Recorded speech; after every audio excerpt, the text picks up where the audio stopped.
So how's it going, everybody? We're going to read some Stalin today. This is the dispersion of the Duma and the task of the proletariat. I think it's very important to understand the task that the proletariat, plays in the revolution. The task that it has, that the proletariat itself has. It has a task, And it's kind of interesting because once again, you see here the workers in the state, and the dispersion of the Duma is kind of the status of the state at this time in 1907.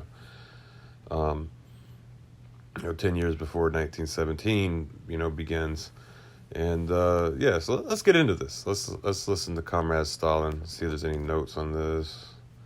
Notes.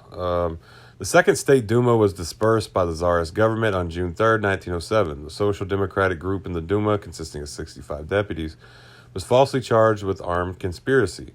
Most of the Social Democratic deputies were sentenced to penal servitude and permanent exile. Yeah, so this is when, they all had to go in hiding, basically. Let's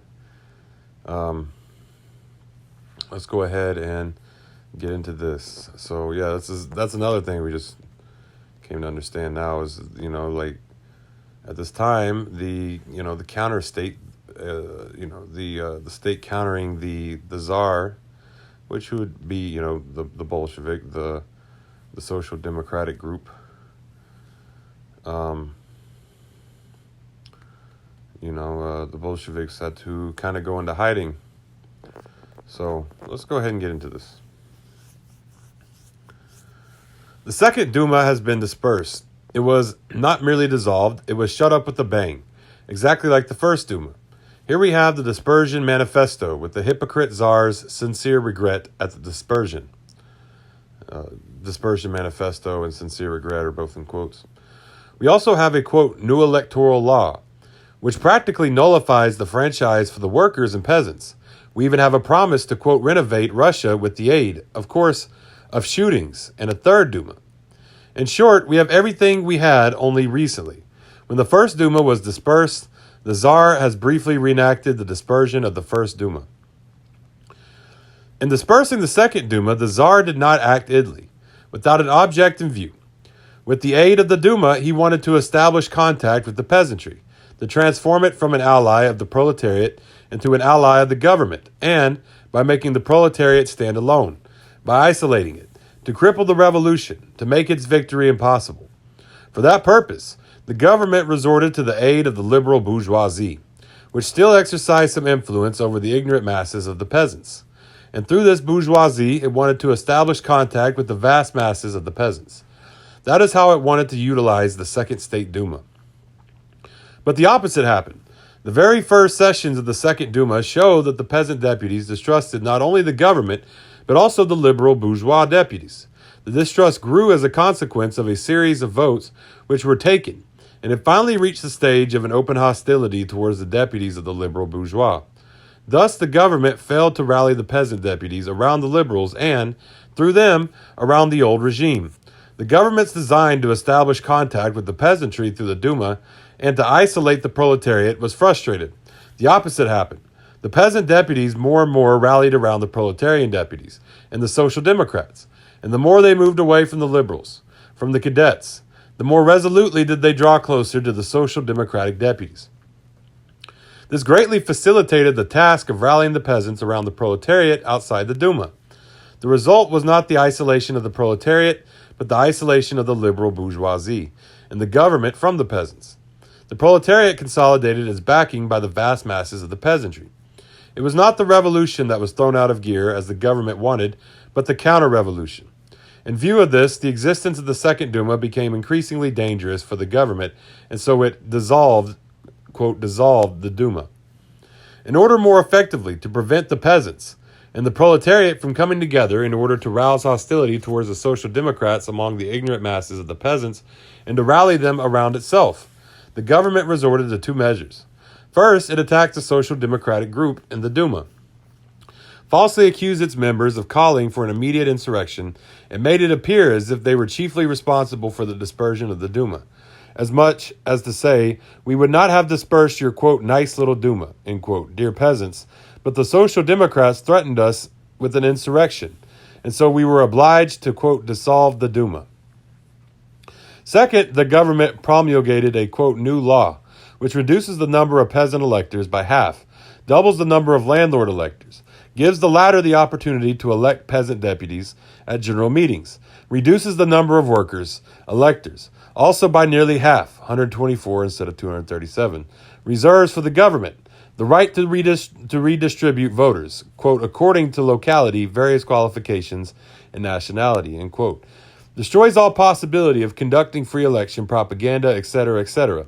And all this has been done in order to prevent revolutionary representatives of the workers and peasants from getting into the Third Duma, in order to fill the Duma with the liberal and reactionary representatives of the landlords and factory owners, to get the peasants misrepresented by making possible the election of the most conservative peasant candidates in spite of the wishes of the peasants, and thereby to deprive the proletariat of the opportunity of openly rallying the broad masses of the peasants around itself.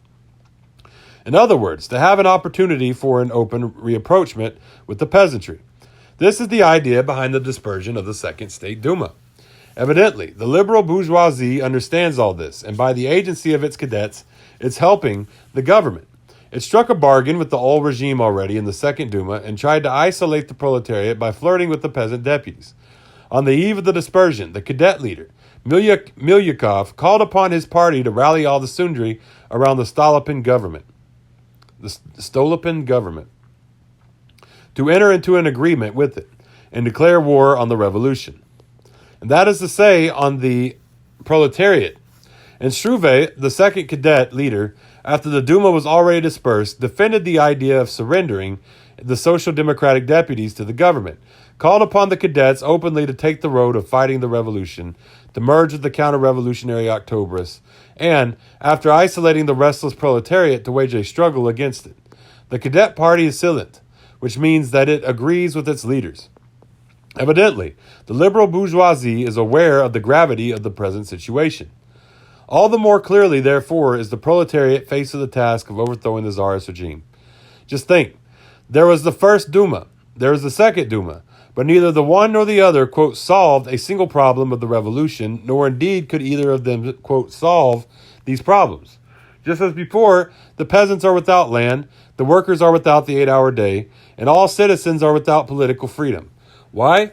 Because the Tsarist regime is not yet dead. It still exists, dispersing the second Duma after it dispersed the first, organizing the counter-revolution and trying to break up the revolutionary forces, to force the vast masses of the peasants from the proletarians. Meanwhile, the subterranean forces of the revolution, the crisis in the towns and famine in the rural districts, are continuing their work, rousing more and more the broad masses of the workers and peasants, and more persistently demanding a solution of the fundamental problems of our revolution. The exertions of the Tsarist regime serve only to aggravate the crisis. The efforts of the liberal bourgeoisie to divorce the peasants from the proletarians are only intensifying the revolution. Clearly, it will be impossible to satisfy the broad masses of the workers and peasants unless Tsarist regime is overthrown and a popular constituent assembly is convened. It is no less clear that the fundamental problems of the revolution can be solved only in alliance with the peasantry against the Tsarist regime and against the liberal bourgeoisie. To the overthrow of the Tsarist regime and the convocation of a popular constituent assembly, this is what the dispersion of the Second Duma is leading to. War against the treacherous liberal bourgeoisie in close alliance with the peasantry. This is what the dispersion of the Second Duma means. The task of the proletariat is consciously to take this path and worthily to play the part of leader of the revolution. Bakinski, Proletariat, number 1, June 20, 1907. So yeah, that's dispersion of the Duma and the task of the proletariat. It really goes into the different workers' roles from the peasantry to the proletariat. Peasantry meaning the agrarian, the agrarian class, the agrarian workers, and proletariat meaning the industrial workers. So, well, thank y'all for tuning in. This is Marxist Saw. Follow me Facebook, Twitter, YouTube, TikTok, Tumblr, and Medium. Follow me all on those. Marxist Saw. Y'all have a great day. And Dodala Goe.